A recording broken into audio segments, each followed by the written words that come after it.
Oh, it was fun getting the drinks? No, the horse. Thanks, sweetie.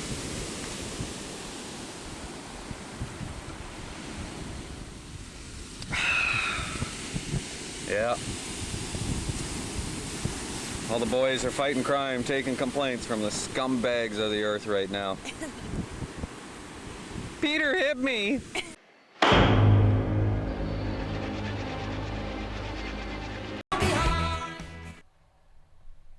Clinton Jaws here. Something just popped in my head while I was listening to Miley. And you know what it was? Do you remember when cops and nurses were heroes? Do you remember when that was? Isn't it something how the world has flipped, how it's just gone nutty, bizarre? Nurses were heroes. We used to drive by them. We used to honk the horn at 7 o'clock at night, acknowledging the nurses, the heroes, right? We used to drive by them. They used to do, I don't know. There was parades going past the hospital, honking the horn and saying, we love nurses. Now we're firing them. Nurses are being fired all over the world. Bizarre. And I know about this stuff, okay? Because my wife's a nurse. I'm not allowed to talk about it. She won't let me talk about it. But the stories. The stories. God, I wish I could say some stories. Goofy. It's a goofy world we live in.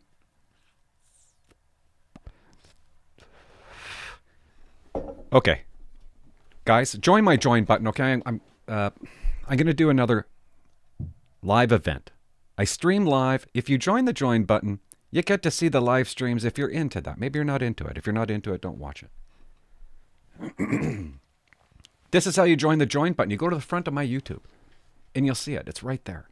You hit it. There's 2 tiers. Tier 1, read about it. Okay, Tier 2 is the one where if you join it, I do a question and answer every so often.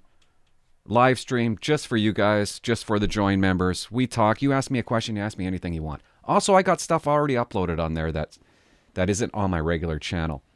I did there's a CBC documentary called Mounties Under Fire. It came out in 07 or 08, and you can't get it anywhere. I got a copy of it. I dissected the video. If you want to see cadets in training in depot, you got to watch this. There's a lot of footage at depot with drill. And drill's the best part, right? It's the best part. Anyways, it's interesting. Join the join button. It's just going to keep on getting better, I hope. Well, it will. And I'm supposed to say this stuff, and I hate it. It makes me cringe when I say it. But subscribe to my channel, and really, that's the only thing I care about. And you have to hit the like button. You have to hit the like button. How annoying is that to hear when you go onto a YouTube, and that's all they say is smash that button. I know you want to. So smash the button. The only way my videos get views is if you like it. That's how it works. And for God's sakes, if you join the join button, you got to hit the notification bell. It will alert you to let you know that I'm actually live. That's the only way it works. Makes me sick when I have to sell myself. I don't like it. I don't like it. I haven't been on here.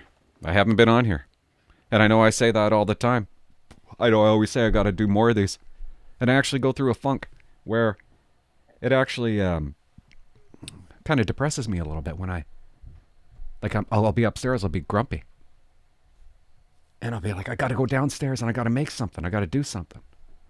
And I don't know why I just don't do it. I love doing it when I'm down here while I'm doing it. I love being away from upstairs. I don't know. I got to do it more often. I got to get better. I think part of me, I was sick. I know, sounds like an excuse, but I was sick. We all got bad colds, and I know the join people, the members, have already heard this, but I'll say it differently. Last week I went to bed at 2 in the afternoon. I was so sick. And I don't go to bed. I don't go to bed at 2 in the afternoon. I usually go to bed at midnight. I wake up at 3:30 or 4. So it's unusual for me to go to bed at 2 in the afternoon. I'm sick. I'm sitting, laying in my bed. And 5 hours has gone past. And I get up and I'm like, oh my God, I'm going to puke. I'm going to puke my brains out, and I don't puke. It was really, really weird. I don't know if it was food poisoning. It wasn't COVID. Some kind of flu. And I run to the bathroom, and I puked about 15 times, and I'm puking to where your guts are like, no. You can't do another one where it hurts so bad. And this is so dumb, but I was getting mad while I was puking. Do you guys ever get mad when you puke? Here's the toilet. Here's the wall. Okay? The wall. On the other side of the wall is our kitchen, where our kitchen sink is. And while I'm puking, I can hear the water running. And I could hear dishes clinking around. And I'm like, is she washing dishes right now? I know she hears me because I'm like, "Whoa, whoa," and she's washing dishes.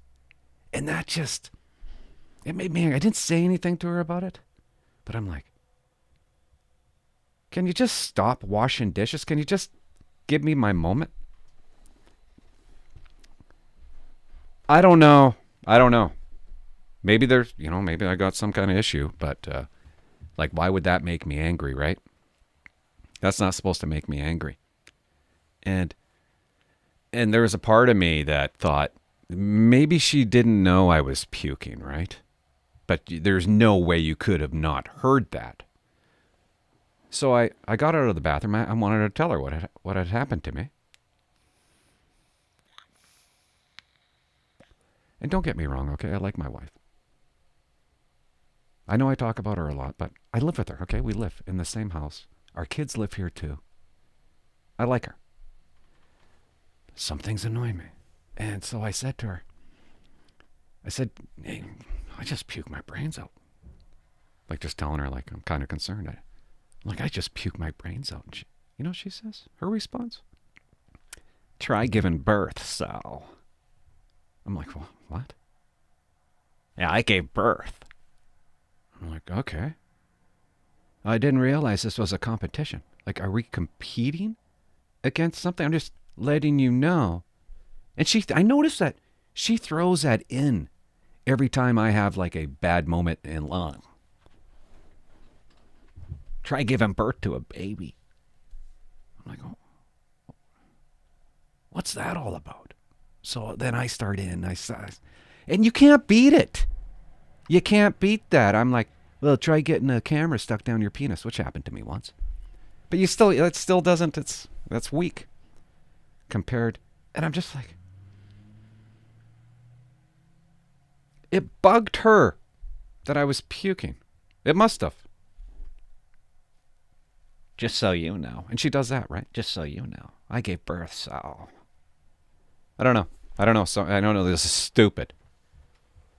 And I probably shouldn't be sharing it because it's kind of just some things annoy me. I like her. I already told you that. I said, in case she watches it. I like her. I like her a lot. And she takes these naps every day, I know. On the couch. Every day after work. And I'll be watching football, Monday Night Football, Sunday. And she'll say, I'm just going to take a nap. And I said to her last week. No, a few days ago. I said, why don't you just go to the bedroom, take the nap? And she's like, I don't want to take a full-blown nap, Sal. And I'm like, does that even make sense to you? So I got to sit there, and I have to watch her sleep during football or hockey. And it's really... See, the problem is I don't work. I used to be away from the house for 48 hours at least. Let's say 55. And those 55 hours now, I'm here babysitting my children and watching her sleep and listening to stories about her giving birth. And maybe we're just...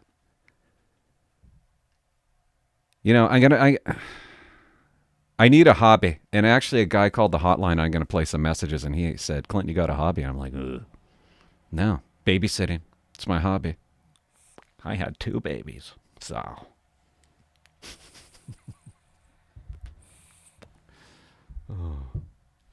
You can't get mad at her. I know I'm all over the place. Sometimes I say stuff that I know is uninteresting, but it's interesting to me. And I just want to know, have you guys bought your turkey yet? I know. For Christmas. Have you bought it? Thanksgiving, I think I already told you this, but I went to every single grocery store in Port Alberni. No turkeys. I make a fresh turkey. That's what I like doing. There was only one turkey in all of Port Alberni, and it was frozen, and it was at Quality Foods. And I'm like, what is going on here? What's going on with the world?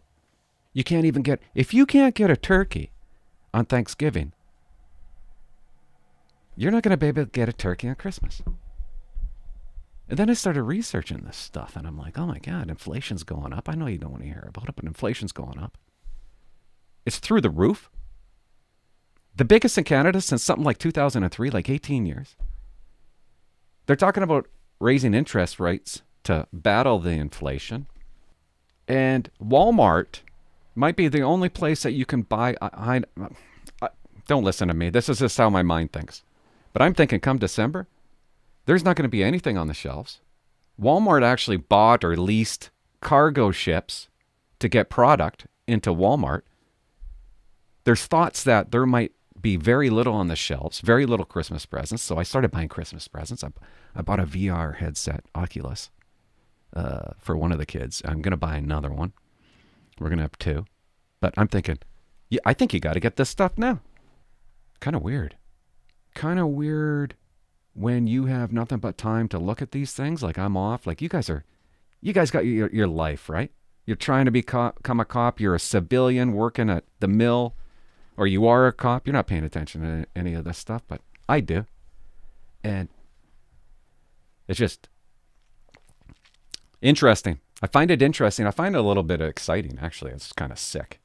It excites me that there might be a massive bubble. That's kind of sick to say, I know, but it kind of does. It's weird and it's really boring to talk about, but I find it fascinating. I'm just sitting back and watching it. They're giving more, the government's giving more money out to businesses. Even though we have the vaccine. They're giving money to bowling alleys, guys. Bowling alleys. Bowling alleys are getting money, government money. I mean, there's no end in sight. $2 trillion on the deficit or something like that. I don't even know what I'm talking about. Don't listen to me, but just like, weird. I think we're going to look back one day and go, they banned dancing and loud TVs in a bar while Bonnie Henry is at a football game with no mask taking selfies with people. She's the one that creates the restrictions. It's just wacky. Wacky. And now we're giving money to bowling alleys.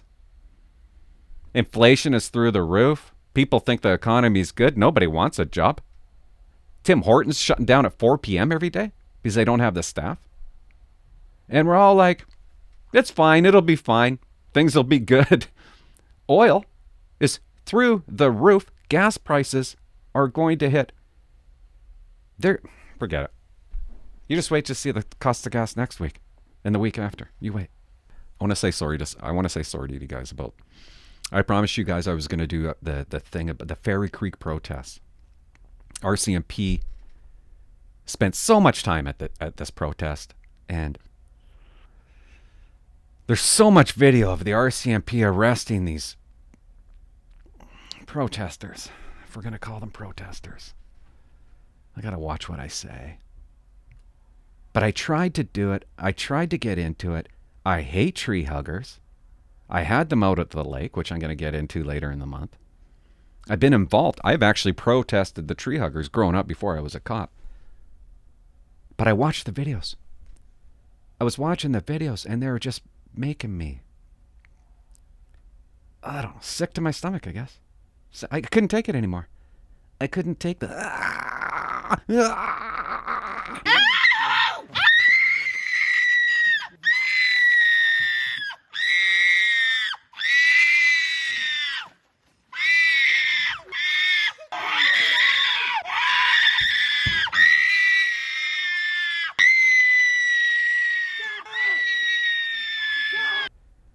How do you even talk about it? And part of me is like, I got to watch what I say, okay? I don't even want to say that they suffer from mental illness, okay? Because that's mean.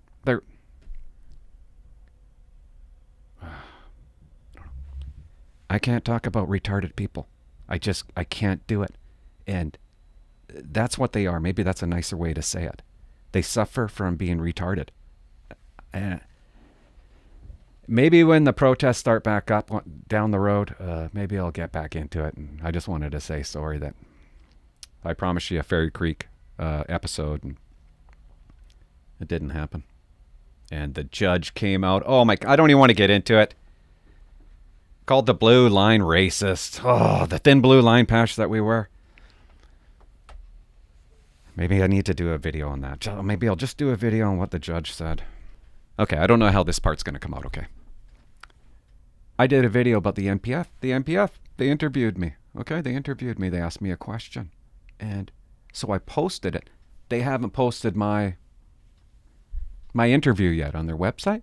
So I posted it earlier, and I think that's why it got taken down. My video that I made got taken down, the MPF, which I love, okay, guys? And I still don't understand why, but they took down I got a copyright strike because of this video that I'm going to show you. And I don't know why. I don't know why I got a copyright strike, so I'm going to try to set it up differently. Maybe it was my setup. Maybe my setup was wrong. So I'm going to show it to you again. You know the MPF, right? They do behind the badge. They ask real police officers, real cops. They ask them real questions, and these policemen, they answer the questions. And this is an example of it. A mentor that I kind of looked up to. Serve the country and serve communities within it, right? I wanted to make a difference in the community. Je pense que aussi loin que je peux me souvenir, j'avais 6 ou 7 ans, chaque été. Now they asked me a question. They asked me something like, why did you want to become a policeman? Why did you want to become a cop? What led you to become a cop? And this was my answer. What a great question. I'm surprised you asked it. I was 18 years old, had a mullet, cowboy boots that I never took off, a jean jacket that always stayed on. You could describe me as a small boy, and I always felt inadequate because of my short height. I would try to overcompensate that with my overly aggressive behavior. Things weren't working out too well with me sexually, and I always thought if I became a cop, that would make me half the man that I'm not. I needed 30 hours of work experience credit at school. Let's ride along with the RCMP. I'm on a ride along with Constable Nicholson, and I'll never forget this. We're going up 3rd Avenue. Christina Costanza drives by us in the opposite direction. Constable Nicholson does an illegal U-turn, throws on his lights and siren, and pulls her over. And I thought, uh-oh, what'd she do? And he gets out of the car. I just sat there and I watched him police. I couldn't believe what I was watching. They were giggling and laughing, and they were having a great time. And I he's not going to give her a ticket. And then I realized she didn't even commit an offense. When he came back to the patrol vehicle, I asked him, I said to him, why did you just pull over the hottest girl in Port Alberta? And he said, I quote, because I can. And that's when I knew I had to do this for a living. And yeah, okay, I wanted to help people.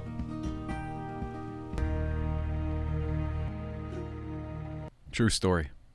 Anyways, I hope it doesn't get taken down again. It might. I don't even know what I did wrong. Thought I answered it well.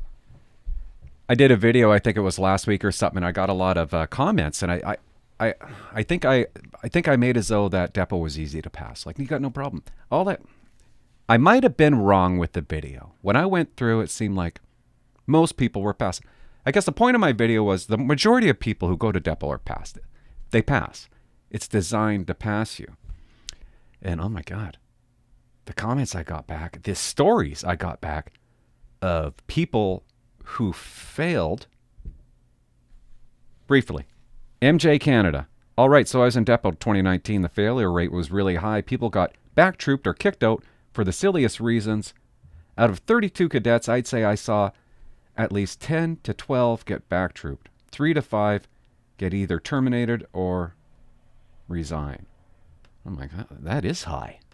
I don't know the reason for it. Well, I think the reason, humans are imperfect. And there's a lot of imperfect trainers, policemen that think they're trainers, but they're really not, that go to Depot and they try to train you. Okay? There's a lot of misfits. And then there's some unbelievable cops that are amazing trainers. So you got imperfect people trying to teach you how to become a cop. And a lot of them were geeks growing up.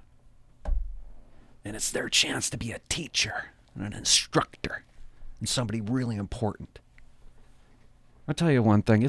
If I was an instructor at Depot, it's going to take a whole lot to kick somebody out of Depot. A whole lot. But I could see these instructors, I could see them because I've worked with them. Well, he's got to go. The empathy, compassion has gone out the window in a lot of cops. I think that's one of the reasons. I just wanted to say that. Maybe I was wrong when I said that you're going to go to Depot, you're going to have no problem. Maybe it's changed a little bit. Let's take some calls. Hey, Clint. Not this year, October 9th this year in Trail, BC. I was just reading an article just the other day about a female constable who recognized a fellow with an outstanding warrant. She stopped the guy by herself and approached him, and he pulled out not one, but two very large knives and started to approach her. She pulled out her tasered him. Backup finally showed up after she had the guy on the ground, and her hands were cut, and took the guy into custody. So it's just kind of, I don't know, kind of weird. It's just a new style of policing now where you just taser and forget about grievous bodily harm, or I'm not too sure. Just kind of, maybe you want to look into that story and give me some info on that. That would be great. I can't really. Have a great day. Love the podcast. Thanks, man. Hey, thanks for calling, dude. And I can't really give you a whole lot of info. I looked it up, and there's very little info about it. And when you look it up, it doesn't even make sense. The write-up doesn't even make sense. And they're not talking about a female. They're talking about a male. It was a male member. You said female member. Maybe I got the wrong one. I can't really give my opinion on it because I know there's more to the story. But I'll try to answer your question as best as I can. So in the article, it said something like the member had his taser out. He was dealing with a guy with a knife. I don't know why he had his taser out. I couldn't tell you. Maybe the bad guy didn't have the knife at first. Maybe it was just combative, and he pulled out the taser. But no, if he showed up to a call alone, doesn't even really say he was alone. He says the taser didn't really work in this article, didn't really work. And then as he was going through this process, backup arrived, and they took this guy into custody, and that's when his hands got all slashed up. So they're leaving out information on purpose. It really, the whole story made little sense to me. But no, you never pull out, especially, you're alone. You're a cop, you're alone. The guy has a knife. It's a gun call all the way through. Every time, all the time. You don't even think about your taser. But your question was, why would they throw death and grievous bodily harm out the window? And I think a lot of members are willing to risk being hurt very, very badly because they don't want the repercussions of going through court, getting charged. They know what's going on in the world. It's making members hesitate. It's dangerous what has happened in the world of policing. We're starting to listen. We got a commissioner that called them racist. Every time the commissioner is interviewed, it's de-escalate, de-escalate, de-escalate, de-escalate. That's all we do. We de-escalate. We got it ingrained in our mind. It's hurting us. It's going to kill us. It's possible that it almost killed this member because he thinks he has to de-escalate. If I was still a watch commander, I'd be telling my guys, put the taser in your holster. It should be the last thing you think about. You hear knife, man with knife, girl with knife, you show up with your gun out. Put the taser away. Members are going to get killed because of leaders leading this way. It's wrong, and nobody's stopping it. Nobody's stopping it. The only time I'd ever pull out a taser and I was alone is if the guy was massive and he was combative, we're about to fight, I would try the taser. And if that didn't work, I'd go to my pepper spray. Then it'd be hands-on. Even then, it's easy to say, right? Until you're actually in it and doing it. I don't know why he pulled out his taser. He might have a great reason why. Might be more to the story. But I do know that members are paying the price because of politicians and leaders that are, because of their decisions, they are going to get police officers killed. And nobody seems to care. What do they do instead? Badge cam. They need to wear badge cams. Not one person is saying maybe the police need to be a little bit more aggressive. Maybe the police need to stop de-escalating so much. You're going to get yourself hurt. No. More de-escalation. More video cameras. We need to see exactly what you're doing. That's a fix, ain't it? Hi, Corporal. My name is Sal. Corporal, I'm Corporal. Sal, thanks for calling, dude. Been watching your channel for a long time. I was actually at Depot in 2019. Just wanted to give you a little story. Okay, I might have to edit part of this, Sal, because you go on for a bit. But thanks for calling, dude. Let's hear your story. Not 3 minutes, but I've been watching your channel for a long time, and it's fantastic. Keep going with what you're doing right now. It's awesome. Okay. I was part of a troop 12, 2019. Went through Depot. I double failed my midterms. And okay, what happened? What's going on in 2019 at Depot? He double failed his midterms. Then I got back trooped.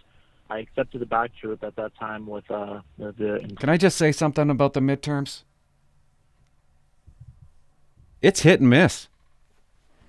I wrote my midterm at Depot. I don't even think I really finished it.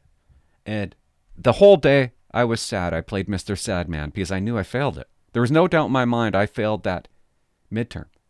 I ended up getting a superior on the midterm. I look back, I still don't get it. I still don't get how I got superior when I actually thought I failed it. That's how weird the tests are in Depot. Inspector Jody Bale, who was in charge of APS. I got back to the Troop 20. At this point, I was already at Depot for quite some time. I stayed with Troop 20 all the way through pretty much everything. I got to the final exam. Before the final exam, I had a couple hurdles, with different other benchmarks. Pass, fail, pass, fail, pass, fail. Emotional roller coaster, of course, getting separated from your old troop, joining a new troop. We were in the buildings before with Troop 12, Troop 20. We were in the trailers, as you know, the trailers. Had a couple good troop mates help me out to settle in and whatnot. But yeah, I got to the final exam and I ended up double failing with final exam. I got a 58 out of 60 was a pass. And 8.5 months at Depot, I was sent home. And it was devastating. It was the hardest time of my life, And then COVID happened and all that stuff, and I was jobless for a little while. So stupid. Not you, but it's just so dumb. He fails by 1 mark. He writes a test, he gets 58. Writes it again, gets 58. Oh, come on. Come on. And who's to say? Who's the people making the tests? Who's to say they're right? There's got to be. I'm an instructor there. I'm going to give him an extra. I know this is. You're going to be like, yeah, you can't do that. I don't know. Can't I? And I just didn't know what to do, and with my life and all that stuff when it came to just, wanting to pursue a career in law enforcement. I'm happy to report that I'm going back to depot. I just geared up, and He spends 8 months in depot, and now he's going to go back. Good for you. applied again and have to go through the entire process again, polygraph and everything. And I'm just excited to let you know that I'm going back to depot. I just got my medical clearance a couple of days ago. So, Hey, why not go back, man? There's nothing here. That's where it's at. I'm gonna get another go at depot. And just if you can give me some advice on how to study for exams, that's pretty much why I called. Just to give me help with, or anybody that's going through this, just the midterm and the final exam and what to do. Unless you've already posted a video. Anyway, thank you very much. You have a fantastic day, and take care. Bye. If anybody, and thanks for your call, if anybody has a suggestion to help this guy out on the final exam or the midterm, because he's got to do it all over again, leave a comment. Help him out. I don't know. I'm actually going to try to answer your question. I'm going to dig through a box. I might have it, but I'm not prepared for this to even attempt to answer your question. But I used to be really good at exams. I'm going to tell you when I was really good at things, and I'm going to tell you when I'm really bad at things. I was really good at exams. I was good at the promotion exams. I was good at writing the corporal exam, writing the sergeant exam. I got a good mark on the sergeant exam. I was top 7 for West Shore. And then I pulled my application out, which was dumb. I should have stuck it out. But I was good at the exams. And there's a way to write them. And there was a study guide. A cop came out with a study guide in the RCMP. And I remember reading it, and I don't know the name of it. But he explained how to write the exams, on how to think. And I can't remember it. And I think I might have the study guide in a box that I'm going to go through. And I hope to help you more with that question. But it always comes down to 2, right? Okay, when I was in depot, I read all the annotations in the criminal code. That helped me. I don't know if the tests are even remotely the same in depot. But reading the annotations of assault or mischief really helped me with some of the questions that were on that exam. And then the scenario-based questions always came down to 2. It always came down to 2. And I would capricize it. And I would pick that way. Who's my partnerships? Who's my clients? Did you follow up at the end of the scenario? Did you follow up at the end of the call? It's almost like your file's never closed until there's certain steps that you got to do. And even though it's nearly impossible, it comes down to 2 and you're almost guessing at the end. I always guessed right. I don't know why. I can't even explain it. But I got to put my mind back into... Leave it with me. I'll get back to you. Clayton, it's Constable Howard. I'm from Red Deer RCMP. Red Deer. So I'll let you know, Watch 9 watches your channel. We really appreciate what you do. I got Constable Zoltner here as well. Zoner. If you want to hit me back, I'll give you my number. It's 403-890-6. Again, we're posted to Red Deer. We appreciate you, and we watch your channel. So keep up the good work, buddy. Bye. I appreciate you guys. And I know, corny, but that was nice. Makes me feel good. Thanks for calling. A couple guys sitting around the office, probably the GD pit, and they called me. Guys, call me. 604-330-2512. I love to hear from them. I love hearing that. Hey, Clint. My name's Tom O'Neill. Tom. I'm in Edmonton, currently working as a peace officer for Edmonton Transit, and have my RMAQ interview tomorrow, February 22nd. Just wanted to say I love your podcast. What? I love all your videos. Doesn't make any sense. Thanks for everything you do. Thank you for everything you did with the Mounties. And if you ever find yourself in Edmonton, which I don't know why you would, because we only have a very large mall and a hockey team, I'd have you over for a beer, and I'd love to shine some boots with you. Boots. 780-554. Oh, and if you ever find yourself in need of a knife, I make knives as a hobby. Give me a shout if you ever want to. Thanks, Clint. You're awesome. Thanks for the call, dude. And I do need knives. I don't have a gun anymore. They took it away from me. I go for walks, and I want to be armed with something, so I might call you with the... You know what? Who knows? Maybe one day I'll be in Edmonton. It's like $30 to fly to Edmonton with Flair Air. Flair Airlines? You should see. It is so cheap to fly in Canada with this jet. Who knows? I might be there. And the boots! I want to shine boots with people. I still want to do a video. 2 hour, 3 hour, drink some beer, shine some boots. Where are my boots at? I want to re-shine my high browns, but I can't really remember. I want somebody that really knows how to shine boots. Maybe you're straight out of depot. That's when you really know how to shine boots, right? Maybe you're a sergeant major that's retired. I don't know. But if anybody wants to shine boots with me, give me a call. And I'll shine boots with you. And right on. You're going to try to become a cop. But transit police, that sounds like a pretty good gig. Hey, Clinton, how's it going there? Good. My name's Michael. I'm calling from Ontario, Michael from Ontario. Thanks, dude, for calling. Canada. And, yeah, just wanted to phone up and say I love watching all your videos and anything about national security and policing.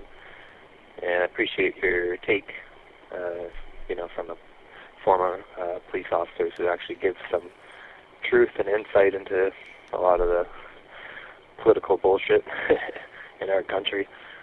Anyway, but yeah, I'm just I guess on the phone and ask. I guess when you were younger in your 20s and stuff, did you ever have thoughts of I don't know, like did you have any hobbies or things you like to do on the side? I know once you get busy and you're in the midst of a career and things like that, you don't have much time for maybe certain things or ideas. And just wanted to hear your take on direction in life about, would you pursue a certain hobby? Would you drop certain things? Or I don't know if you traveled much when you were younger, but do you think there's someone who hasn't traveled much? Do you think they should, start just traveling around? Or so yeah, I just wanted to hear your take on just hobbies or just different things. And because I just watched your video about you create your own stage. Damn right. You released in October 16th there. So, anyway, thanks, Clint. Enjoy all the videos. I watch them all, most of them. So, keep up the good work and have a good day. Bye. Thanks, dude. Thanks for calling. And I made a fatal mistake growing up. When I was a cop, I didn't have hobbies. I should have took up golf. That's what I should have did. I should have been more invested in the stock market. I'll talk about that in a second. Travel? Yeah, absolutely. 2 years into being a cop, I went on my first vacation to Mexico, Puerto Vallarta, all-inclusive. And I remember sitting on the beach and going, what have I been doing with my life? I actually said this to myself. Me and the hot girlfriend were sitting on the beach drinking, and I was like, this is what you do. It was fun getting the drinks? No, the horse. Thanks, sweetie.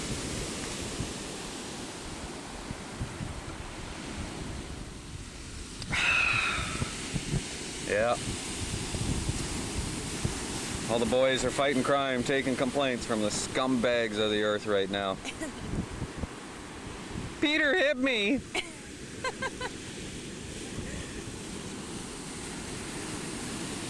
I want him arrested. But I love him. Yeah, we're getting back together. Oh, well, great. Thanks for the paperwork. Can you please? I'm going for a walk. Let's go take a picture of the horses.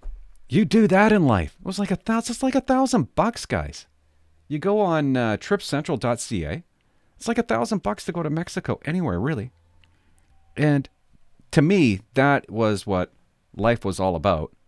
And I was mad at myself that it took me so long to know that. I was like, I don't know, 31. So travel, yeah. Man, there's nothing better.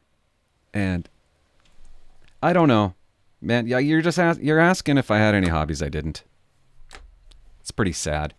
I don't know if you're asking if, what would you do differently now that you know what you know? And that answer's easy. I'd be in the stock market.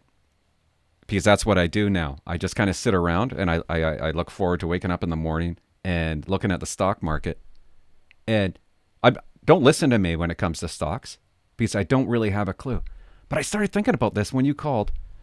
I did have a bit of a clue. I bought Taser. Taser, it's Axon now. But I remember when I was working at Duncan, I seen a Taser for the first time. I'm like, holy shit. This thing is unbelievable. So I go on the internet and I Google Taser to see if there's a stock. There's a stock, I buy it. I buy it for dollars. I buy it for really nothing. It's 185 now, and it's split a bunch of different ways. The amount of money I would have had if I kept with that stock. I bought Facebook at $23, okay?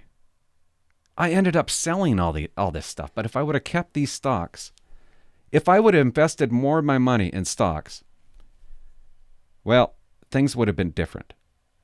And I regret that part. And I look at it now and it seems kind of easy, the stock market. Here's why. You only have to be right 1 out of 5 times. You can buy 5 stocks and you only have to be right once out of the 5 times. So yeah, I wish I did that.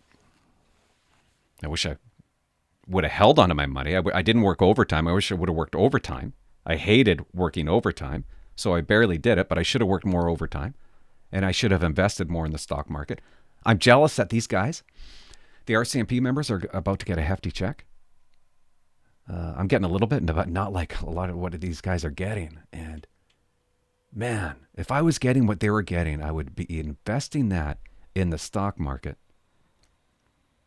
But being very careful, staying away from stocks that do bad when inflation is around.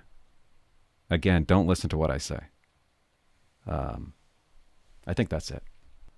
Call the hotline, 604-330-2512. I love it when you call.